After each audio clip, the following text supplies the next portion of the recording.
ini dimulai, pastikan kamu sudah mengklik tombol like, subscribe, lonceng, dan serta ke menit-menit, ke jam-jam, ke hari-hari, ke minggu, ke bulan, dan seterusnya. Bahkan pergantian hari demi hari yang kita sedang berada di hari istimewa ini juga seolah-olah tidak terasa kita sudah mulai sampai di penghujung bulan Ramadan.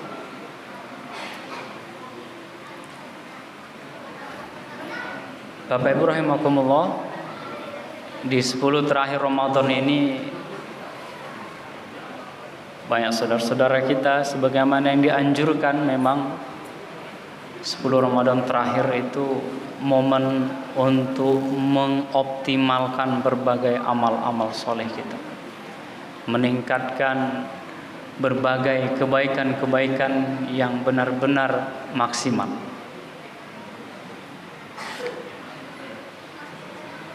Pertanyaannya Bapak Ibu rahimakumullah, dari hari ke hari serangkaian amal yang sudah kita lakukan dari awal Ramadan sampai akhir Ramadan, seterusnya begitu.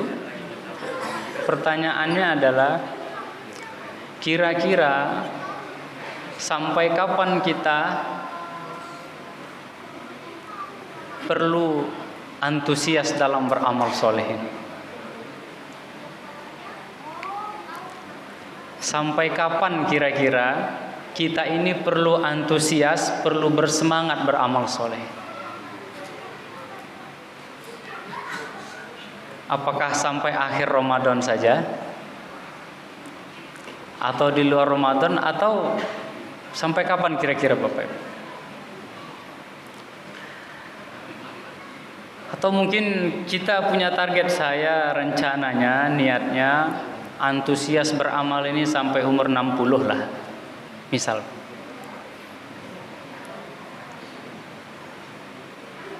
Kira-kira sampai kapan Bapak Ibu?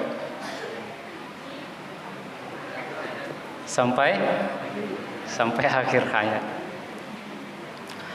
Nah Bapak Ibu rahimakumullah, kita ini memang perlu dan harus terus melanjutkan semangat beramal kita dari waktu ke waktu.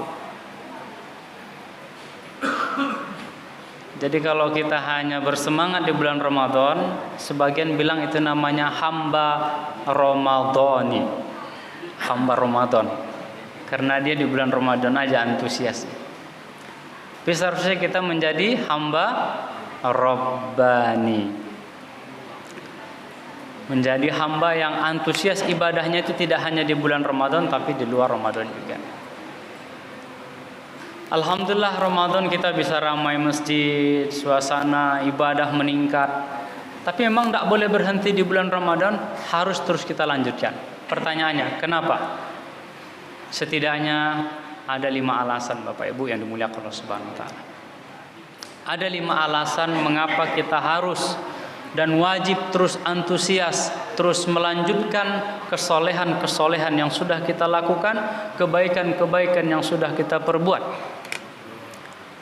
Alasan yang pertama adalah bahwa Allah Subhanahu wa taala memang memerintahkan kita beramal itu hingga titik terakhir helaan nafas kita, Pak. Kata Allah dalam Al-Quran surah Al-Hijr, wa'bud rabbak hatta ya'tiyakal yakin. Sembahlah Tuhanmu sampai datang al-yakin. Al-yakin itu adalah al-maut, kematian. Jadi memang semangat ibadah yang sudah kita mulai ini terus menerus. Kenapa? Karena memang perintah Allah beribadah itu, taat itu sampai akhir kehidupan kita. Bukan kita beribadah ini sampai dapat target-target tertentu saja. Misal kita perhatikan fenomena, ada pelajar mau ujian misalnya, targetnya masuk di perguruan tinggi A favorit misal. Karena mau masuk di sana, maka berubah sikap mentalnya. Bangun malam, tahajud tiap malam, duha, sedekah subuh. Begitu masuk di kampus favorit, karena targetnya sudah kecapaian, kesolehan yang kemarin itu udah ditinggal aja Pak Ibu. Seolah-olah kita menghampiri Allah dikala kita butuh saja. Jadi kita terus antusias dengan kebaikan-kebaikan kita, baca Qur'annya terus menerus, sedekahnya terus menerus, membantu orang lain terus menerus, sholatnya dan seterusnya, hatta ya'tiyakal yakin, sampai akhir hayat kita. Ini alasan yang pertama.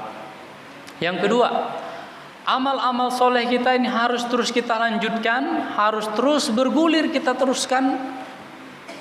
Karena salah satu tanda baiknya keimanan seseorang dilihat dari amal-amal solehnya yang berkelanjutan.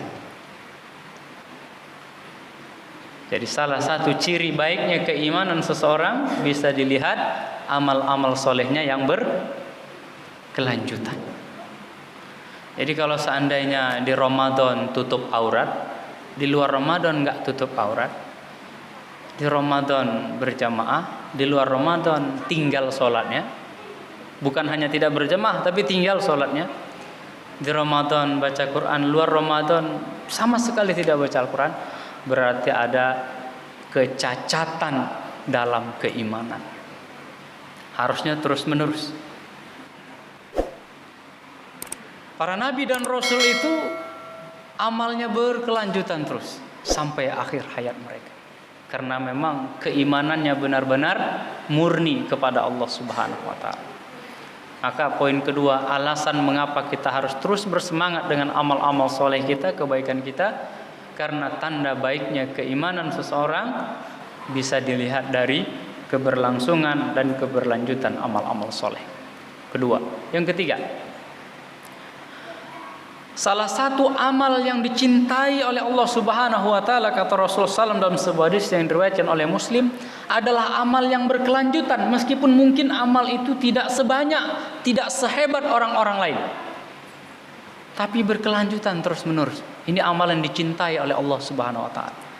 Ya mungkin kemampuan baca Al-Qur'an kita tidak seperti orang yang bisa Ramadan bisa khatam 4, 5, 6 kali misalnya. Tapi kita sanggupnya satu hari cuman ya 3 lembar misal atau mampunya 1 lembar. Tapi terus setiap hari berkelanjutan terus. Ini adalah amalan yang dicintai oleh Allah Subhanahu wa taala. Tapi bukan berarti tidak ada awak seketek salah baca Quran, yang penting berlanjut. Bukan begitu Pak Ibu. Tapi memang kita punya kemampuan tidak banyak untuk beramal, tapi terus berkelanjutan. Maka ini adalah amal yang dicintai oleh Allah Subhanahu wa taala. 3. Yang keempat, Bapak Ibu yang dimuliakan Allah Subhanahu wa taala.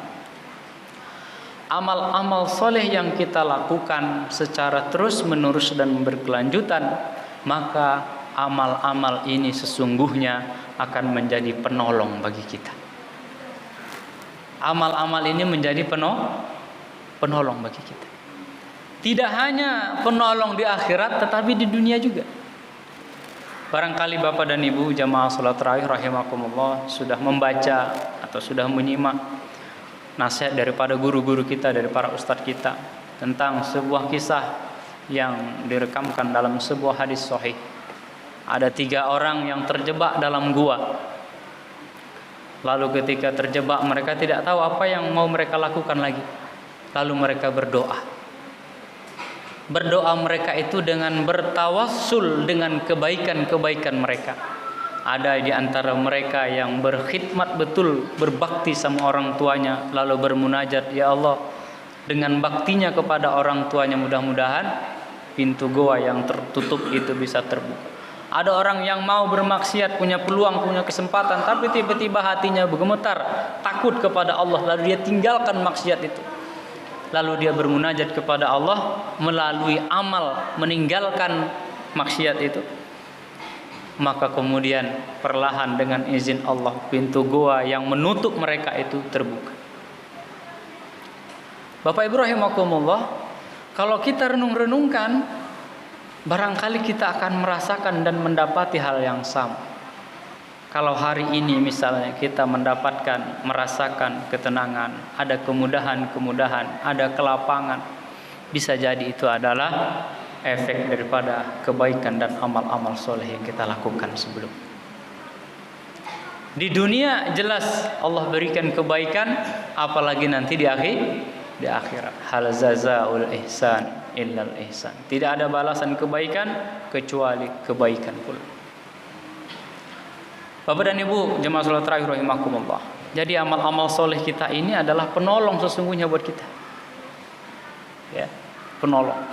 Jadi kalau mindset kita beribadah dalam tanda kutip bukan lagi sekedar ini perintah Allah, tetapi ibadah kita ini adalah penolong buat kita, saya rasa pasti suasana ibadah kita akan berbeda. Bapak Ibu rahimakumullah. Kemudian yang terakhir, mengapa kita perlu terus beramal soleh dan melanjutkan amal-amal baik kita ini? Karena amal-amal yang kita lakukan itu memberikan peluang kepada kita nanti kita berada di akhir kehidupan yang baik. Jadi terus menerus kesolehan yang kita ini, amal-amal soleh yang kita lanjutkan terus, insya Allah memberikan peluang yang besar akhir kehidupan kita, akhir yang baik. Terus berlanjut.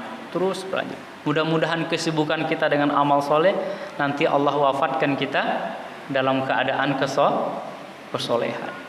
Bapak Ibu mungkin pernah mendengar di Padang itu beberapa waktu lalu di salah satu masjid ada jemaah sholat isya. Setelah sholat isya, sholat sunat. Setelah sholat sunat dia mau pulang. Naik di motornya, hidupin kunci kontaknya, set starter, tiba-tiba motornya ngegas sendiri. Itu jemaah heran, mengapa kok gitu? Mengapa? Enggak berhenti gasnya, belum maju ini Pak. Motornya belum maju ini. Bukan motor matic, kalau matic pasti udah maju Pak ya. Ngegas langsung. Ternyata begitu menghidupkan kontak ngegas itu dia meninggal dalam keadaan duduk di motor itu Pak. Tangannya udah keras saja begini Pak. Baru keluar dari masjid habis sholat sunat. Allahu Akbar. Dengan melakukan kebaikan.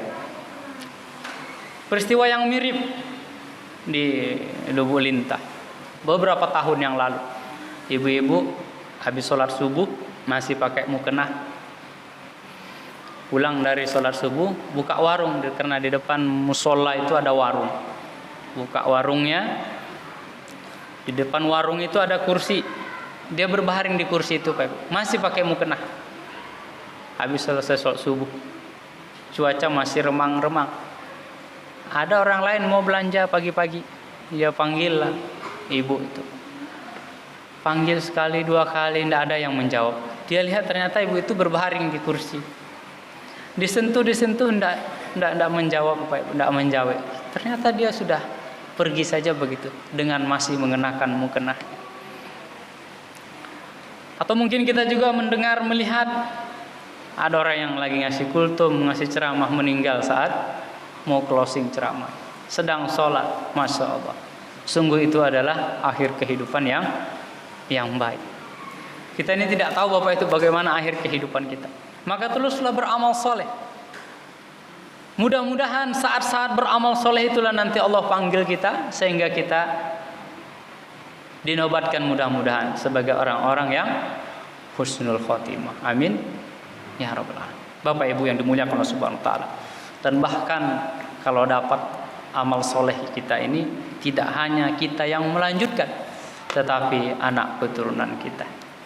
Kalau kita ke masjid, semoga anak-anak kita bisa meneruskan semangat kita ke masjid. Kalau kita rajin baca Quran, menghafal Quran, mudah-mudahan anak-anak kita juga dekat dengan Al-Quran. Dan seterusnya. Bapak Ibu rahimakumullah. Demikian saja kajian pada malam hari ini. Mudah-mudahan Allah bimbing, Allah kuatkan hati kita untuk meneruskan segenap dan berbagai amal-amal soleh yang sudah kita lakukan, baik di awal Ramadan, pertengahan Ramadan, akhir Ramadan, dan bahkan nanti di luar Ramadan kita semakin menikmati berbagai amal soleh yang kita lakukan. Amin ya rabbal alamin. Billahi taufiq wal hidayah. Assalamualaikum warahmatullahi wabarakatuh. يا نبي السلام